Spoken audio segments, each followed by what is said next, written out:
কালভার্টের এসব পাইপের মধ্যে প্রায় সময় এমন ভারী কাদা জমে যায়, তখন সেগুলো বের করা একটা মুশকিলের কাজ। অনেকে ভাবেন এসব কাদা কি দিয়ে বের করা যেতে পারে, অথচ এই কাদা বের করা হয় খুব সাধারণ একটি টায়ার দিয়ে। বর্ষাকালে বা দীর্ঘদিন ধরে ময়লা জমে এই পাইপগুলো বন্ধ হয়ে গেলে পানি নিষ্কাশনে বিঘ্ন ঘটে। এই সমস্যার সমাধানে বেশ কিছু সৃজনশীল ও সহজ পদ্ধতি ব্যবহার করা হয়, যার মধ্যে একটি হলো পুরনো টায়ার ব্যবহার করে পাইপ পরিষ্কার করা। এই পদ্ধতি সহজ ও সাশ্রয়ী। টায়ার দিয়ে এমন মোটা পাইপ পরিষ্কার করার প্রক্রিয়াটি বেশ আকর্ষণীয়। প্রথমে পুরনো বা পরিত্যক্ত গাড়ির টায়ার সংগ্রহ করা হয়।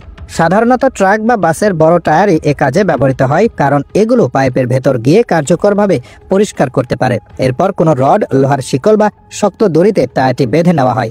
রড, শিকল বা দড়ির এক প্রান্ত পাইপের মুখে ঢুকিয়ে টায়ারটিকে ঠেলে ভেতরে প্রবেশ করানো হয়। তারপর পাইপের ভেতর দিয়ে টায়ারটি এক পাশ থেকে অন্য পাশে টেনে বের করা হয়।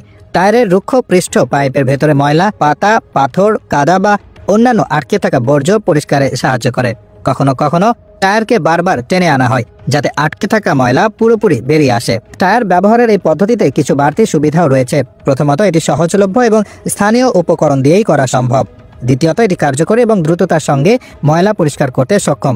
এছাড়া এই পদ্ধতিতে কোনো জটিল যন্ত্রপাতি ব্যবহার করতে হয় না, ফলে খরচ অনেক কম হয়।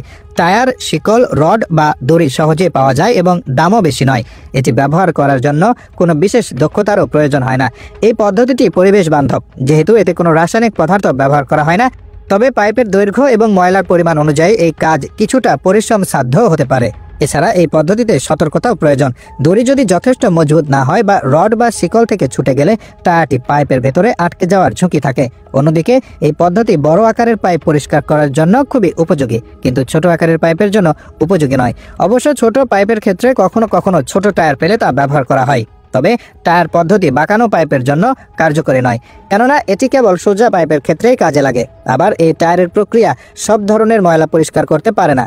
কিছু ক্ষেত্রে হার্ড স্কেল বা কংক্রিটের মতো কঠিন পদার্থকে পরিষ্কার করার জন্য অন্য পদ্ধতি ব্যবহার করতে হয়। তবে সামগ্রিকভাবে বলতে গেলে টায়ার দিয়ে এ ধরনের পাইপ পরিষ্কার করার দক্ষতা, বুদ্ধি ও সৃজনশীলতার উদাহরণ। আমাদের দেশেও রাস্তাঘাট বা কালভার্টের এসব পাইপের ভেতর আবর্জনা জমে পানি প্রবাহ ব্যাহত হয়। সেক্ষেত্রে এই পদ্ধতির সঠিক ব্যবহার শুধু রাস্তা ও কালভার্ট ব্যবস্থাপনায় সহায়ক নয়, বরং স্থানীয় পরিবেশ রক্ষায়ও কার্যকরী হবে।